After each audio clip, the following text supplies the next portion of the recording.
Hello. Lots of us are getting the same message about success these days, that we have to select our one thing, massive persistence, consistent action in the same direction will yield results. My question for you today is, how do you know when the one thing is the wrong thing?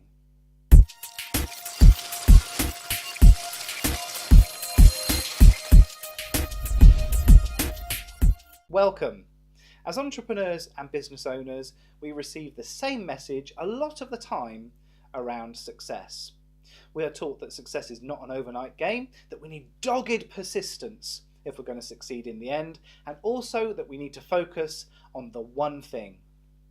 My name is Phil Jackson, I'm a coach and mentor, and I've made it my life's work to bring you the tools you need to master, to build the business you deserve and enjoy.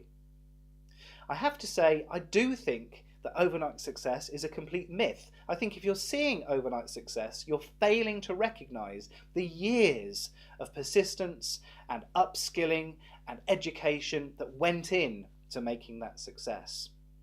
But having said that, I do think it's perfectly valid at some stage to question whether your one thing is the right thing.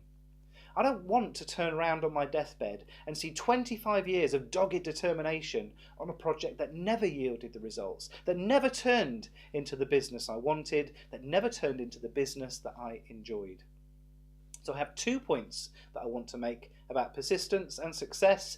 The first is that I think if you're really questioning whether your one thing is the right thing, I think we need to go back to the beginning of our goal setting process.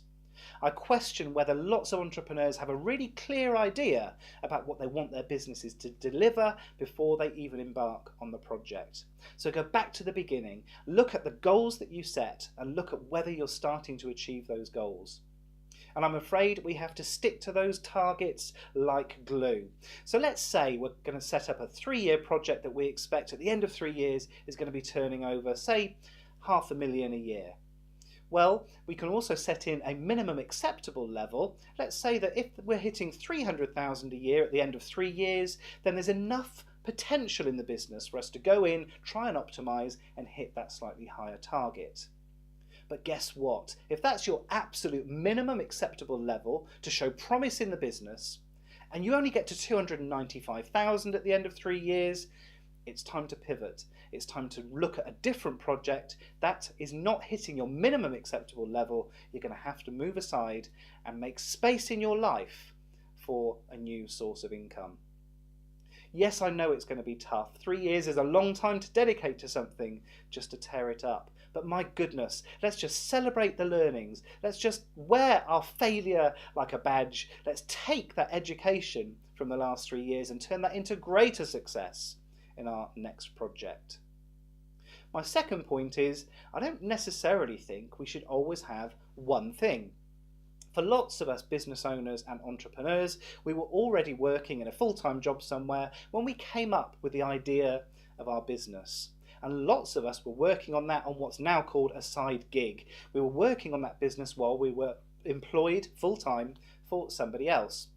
What I'm suggesting is that even in your own business, it may be healthy to have a small side gig as well. Maybe dedicate 5 to 10% of your working year to just a slightly different project. It doesn't have to be a massive pivot, it doesn't have to be a million miles away from the business that you're working on at the moment. Now, if we get to our 3-year mark and we're not seeing the results that we want to, maybe it's time for a little comparison.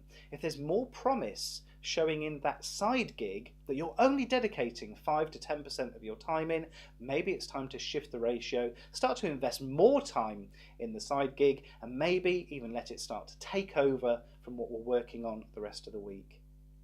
I hope that's been useful to you. If it has, please reach out to me, Phil Jackson on Facebook. I would love to hear about your success. If it's been a useful broadcast, don't forget to subscribe. I do a broadcast like this every single week, and I would hate you to miss out on the content that I'm sharing. If you've already subscribed, I will see you next week. Take care.